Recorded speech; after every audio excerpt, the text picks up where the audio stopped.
আমি আজকে একটা গল্প বলবো ইনশাআল্লাহ, ঠিক আছে? আজকে আমি শুধু চুজ করছি একটা গল্প, সেটা হলো নবী মুসা আলাইহিস সালাম এবং খিদর আলাইহিস সালামের গল্পটা। এটা দিয়ে শুরু করছি। কোরআনেও আছে, সূরা কাহফেও আছে এবং সহিহ বুখারীর মধ্যেও আসছে। গল্পটা আমি আগে শর্ট করে বলছি। একদিন নবী মুসা আলাইহিস সালাম, যিনি বনু ইসরাইলের নবী, আপনারা জানেন তিনি অনেক সম্ভ্রান্ত নবী, বনু ইসরাইলের নবী। তিনি বনু ইসরাইলের সামনে ভাষণ দিচ্ছিলেন, খুতবা শুনে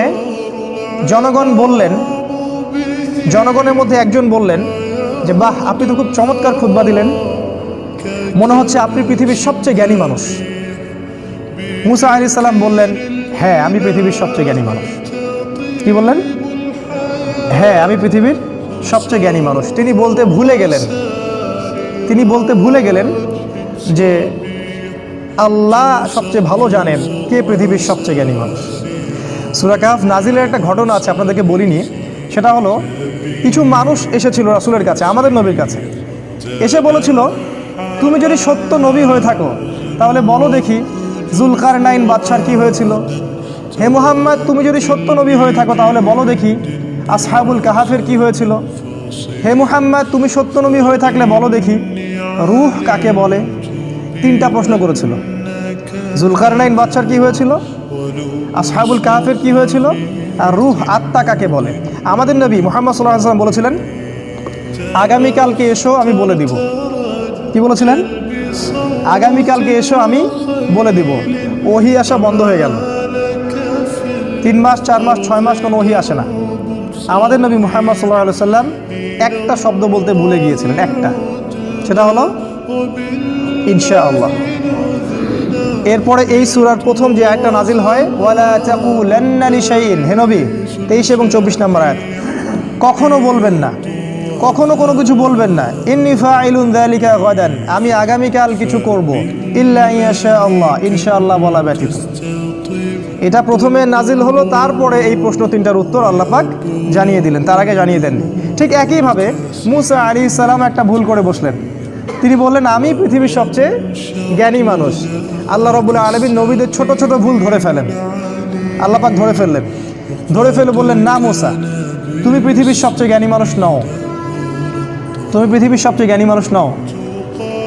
আমার একজন বান্দা আছে যাকে তুমি পাবে 2 সাগরের মিলনস্থলে, আমার সেই বান্দা তোমার চেয়ে অনেক বেশি জ্ঞানী। মুসা আলাইহিস সালাম এটা শোনা মাত্রই ওই বান্দার সাথে দেখা করার জন্য উদ্গ্রীব হয়ে উঠলেন। তিনি আল্লাহকে বললেন, আমি তার সাথে দেখা করতে চাই। আল্লাহ পাক বললেন, তুমি একটা ঝুড়ি নাও, এই ঝুড়ির মধ্যে কিছু মাছ নিবে, মৃত মাছ, এবং সাথে একজন সহযোগী নাও, নিয়ে সফর করো। যখন ওই 2 সাগরের মিলনস্থল পেয়ে যাবে, ওই জায়গায় দেখবে যে আমার সেই বান্দা বসে আছে।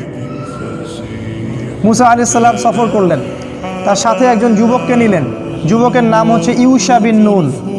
একটা ঝুড়ি নিলেন, সেখানে মাছ রাখলেন। এবার তিনি সফর করা শুরু করলেন। তিনি বলছেন, আমি সফর করতেই থাকবো, যদি আমাকে যুগ যুগ ধরেও চলতে হয়। সফর করতে শুরু করলেন। একটা পর্যায়ে সফর করতে করতে করতে করতে 2 সাগরের মিলনস্থল তিনি পেয়ে গেলেন।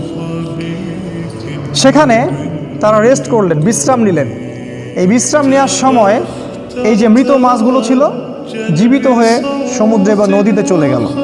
কিন্তু ইউশা বিন নুন এই ঘটনাটা দেখে মুসা আলাইহিস সালামকে বলতে ভুলে গেলেন। শয়তান আমাদেরকে অনেক সময় আল্লাহর পথ থেকে ভুলে গেলেন। এরপরে মুসা আলাইহিস সালাম আবার উঠলেন রেস্ট নিয়ে এবং চলা শুরু করলেন আবারও সামনের দিকে। এবার চলতে চলতে উনি খুব ক্লান্ত হয়ে পড়লেন। এতক্ষণ পর্যন্ত কিন্তু তিনি ক্লান্ত বোধ করছিলেন না। মাছটা যেই সমুদ্রের নদীতে চলে গেল, এবার তিনি অন্য পথ যাচ্ছেন, ভুল পথে, এবং ক্লান্ত হয়ে যাচ্ছেন। তার মানে জীবনে চলার পথে আপনার পথ যদি ভুল হয়, আপনি খুব সহজে ক্লান্ত হয়ে যাবেন। আর আপনার পথ যদি হয় আল্লাহ এবং তার রাসূলের পথে, আপনি সহজে ক্লান্ত হবেন না। আপনার ভিতরে সবসময় চিরযৌবন কাজ করবে। যাই হোক, তিনি ক্লান্ত হয়ে গেলেন এবং ইউশা বিন নুনকে বললেন, নাস্তা নিয়ে আসো, মাছগুলোকে নিয়ে আসো, আমি খুব ক্ষুধার্ত। তখন ইউশা বিন নুনের খেয়াল হলো যে মাছ তো চলে গেছে নদীতে। তিনি বললেন, মাছ তো চলে গেছে নদীতে, আমি তো আপনাকে বলতে ভুলে গিয়েছিলাম। তখন বললেন মুসা আলাইহিস সালাম, তুমি এটা কি করেছো? ওইটাই তো সেই জায়গা, যে জায়গার সন্ধান আমরা করছিলাম। তারা আবার ফেরত আসলেন, এসে দেখলেন দুই সাগরের মিলনস্থলে একটা সাখরা বলে আরবিকে একটা পাথর বা রক, শিলাখণ্ড, এর উপরে একজন ব্যক্তি বসে আছেন। মুসা আলাইহিস সালাম তাকে সালাম দিলেন, বললেন আসসালামু আলাইকুম। খিদির আলাইহিস সালাম বললেন ওয়া আলাইকাস সালাম। এই জনমানব শূন্য জায়গায় কে সালাম দিচ্ছে? তখন মুসা আলাইহিস সালাম বললেন আমি মুসা। খিদির আলাইহিস সালাম বললেন কোন মুসা? বনি ইসরাইলের মুসা। কোন মুসা? বনি ইসরাইলের মুসা। তার মানে খিদির আলাইহিস সালাম বনু ইসরাইলের ব্যক্তি নন। খিদির আলাইহিস সালাম ইহুদি খ্রিস্টানদের কেউ নন, তিনি বনু ইসরাইলের মধ্যে কেউ নন। সালাম দেয়া হলো। মুসা আলাইহিস সালাম বললেন আমি কি আপনার সাথে এই শর্তে থাকতে পারি যে আল্লাহ পাক আপনাকে যে জ্ঞান শিক্ষা দিয়েছেন সেখান থেকে আপনি আমাকে কিছু শেখাবেন? ওস্তাদের সোহবত। এবার খিদির আলাইহিস সালাম বললেন, অ্যান্সারটার দিকে খেয়াল করেন, খিদির আলাইহিস সালাম বললেন ইন্নাকা লান তাসতাতিআ মাইয়া সাবরা। মুসা তুমি আমার সাথে ধৈর্য ধরতে পারবে না। কি বললেন? মুসা তুমি আমার সাথে ধৈর্য ধরতে পারবে না। কারণ খিদির আলাইহিস সালাম শেষ পর্যন্ত জানেন যে কি হবে। গল্পের শেষে আমরা তাই দেখব, মুসা আলাইহিস সালাম ধৈর্য ধরতে পারেননি, কিন্তু মুসা আলাইহিস সালাম বললেন ইনশাআল্লাহ আমি ধৈর্য ধরব, আমাকে আপনি সাথে নেন, ইনশাআল্লাহ আমি ধৈর্য ধরব। খিদির আলাইহিস সালাম ইনশাআল্লাহকে সম্মান করলেন এবং মুসা আলাইহিস সালামকে সাথে নিলেন, কিন্তু বললেন তুমি আমার সাথে সফর করো, কিন্তু আমাকে কোনো প্রশ্ন করতে পারবে না, একটা প্রশ্ন করা যাবে না, আমি কি করব না করব কোনো বিষয়ে কোনো প্রশ্ন করা যাবে না। মুসা আলাইহিস সালাম বললেন ঠিক আছে। এবার তারা চলতে শুরু করলেন। এবার ঘটনা শুরু। চলতে চলতে চলতে চলতে একটা নদী আসে। এবার তারা নদী পার হবেন, কিন্তু কোনো টাকা পয়সা সাথে নাই। খিদির আলাইহিস সালামকে ওই মাঝিরা চিনত। সেই মাঝিরা তাকে বলল আপনি নৌকায় ওঠেন, টাকা পয়সা লাগবে না। খিদির আলাইহিস সালাম মুসা আলাইহিস সালামকে নিয়ে নৌকায় উঠলেন। এবার নৌকা চলতে শুরু করলো। নৌকার পাতা টানের উপর একটা পাখি এসে বসলো। এই পাখিটা ওই নদী থেকে একটু পানি খেয়ে চলে গেল। এই দৃশ্যটা দেখে খিদির আলাইহিস সালাম বললেন হে মুসা, এই যে পাখিটা যতটুকু পানি এই নদী থেকে খেয়ে চলে গেল, ওই অতটুকু পানি হচ্ছে তোমার আর আমার জ্ঞান। আর এই যে নদীর যত পানি দেখছো এগুলো হচ্ছে আল্লাহর জ্ঞান। আল্লাহর জ্ঞানের তুলনায় মানুষের জ্ঞান এতটুকু সামান্য, যতটুকু ওই যে পাখিটা যতটুকু পানি খেয়ে গেছে অতটুকু। যাই হোক, নৌকা চলতে থাকলো।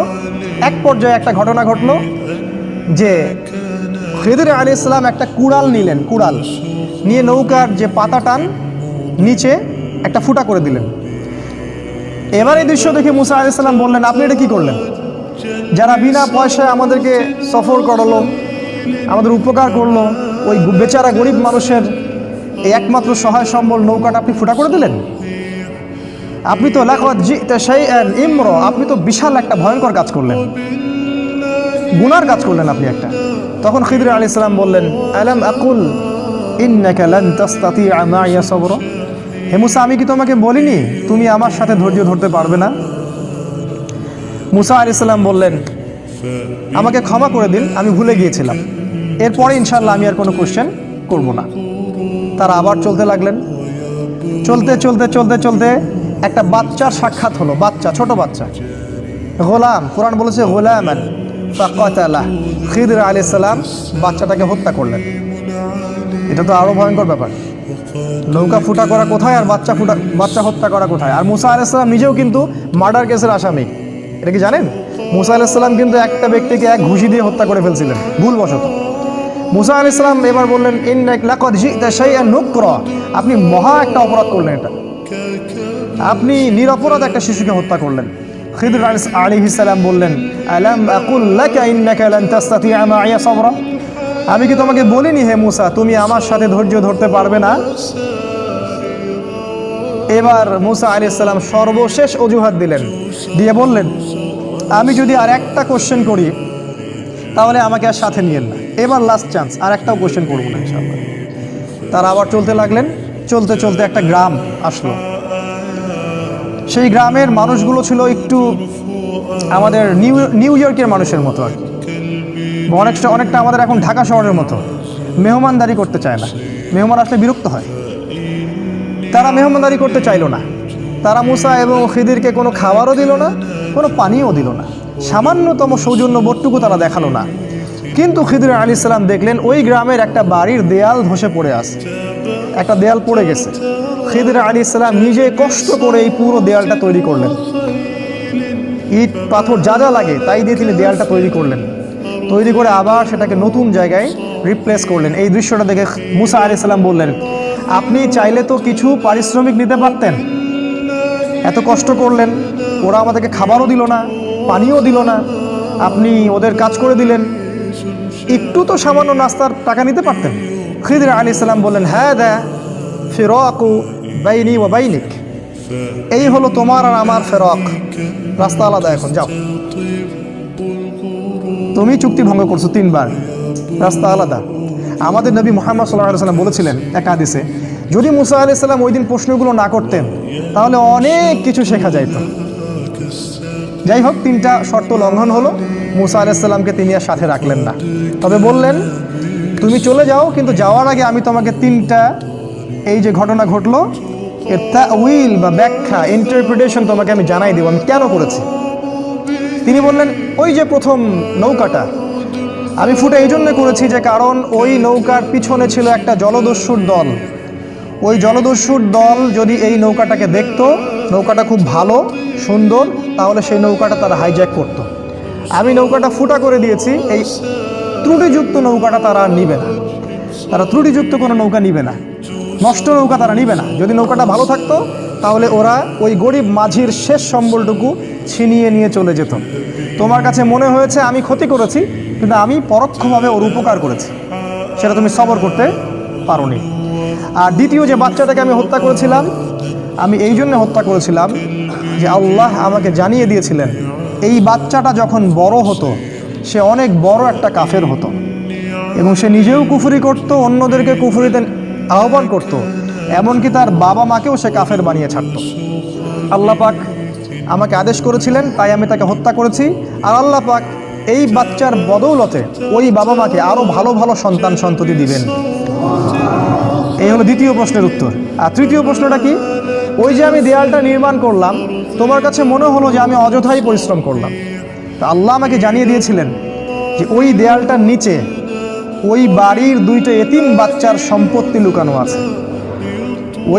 ওই বাড়ির 2টা এতিম বাচ্চার সম্পত্তি ওই দেয়ালের নিচে লুকানো আছে, গুপ্তধন। আল্লাহ পাক চাইলেন আমি দেয়ালটা নির্মাণ করে দেই, ওই বাচ্চারা যখন বড় হবে তখন তারা এই সম্পত্তিটা পাবে।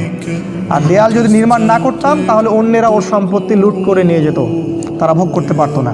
এই হলো 3টা ঘটনার তাউইল, যে ব্যাপারে তুমি সবর করতে পারোনি। খিদির আলাইহিস সালাম সম্পর্কে আল্লাহ পাক বলেছেন, আমি খিদিরকে 2টা গুণ দিয়েছিলাম, জাস্ট 2টা গুণ। এটা বলে শেষ করছি, খিদিরকে আমি 2টা গুণ দিয়েছিলাম, আমাদেরকে এই 2টা গুণ অর্জন করতে হবে। আল্লাহ পাক বলেছেন, আমি তাকে আমার পক্ষ থেকে রহমত দিয়েছিলাম, মানে সে মানুষের প্রতি খুব দয়ালু ছিল।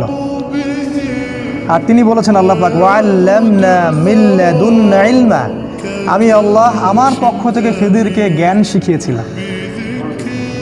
তাই এই জামানায় খিদির আলাইহিস সালামের মতো হয়ে এই রাতের অন্ধকার দূর করে সোনালি সকাল আনতে হলে আমাদেরকে যেমন 2 চোখ দিয়ে দেখতে হবে, একই সাথে দয়ালু হতে হবে, এবং আল্লাহর পক্ষ থেকে যে জ্ঞানের উৎস, ওই উৎসের কাছে আপনাকে ফিরে আসতে হবে। ইনশাআল্লাহ তখনই দেখা যাবে আমরা শেষ জামানাকে ডিল করতে পারবো, খিদির আলাইহিস সালামের মতো হতে পারবো, যাকে আল্লাহ রাব্বুল আলামিন শেষ জামানার স্কলার রূপে তুলে ধরেছেন। আল্লাহ পাক আমাদের সবাইকে কোরআন এবং হাদিস অনুযায়ী আমল করার তৌফিক দান করুন। আল্লাহুম্মা আমিন।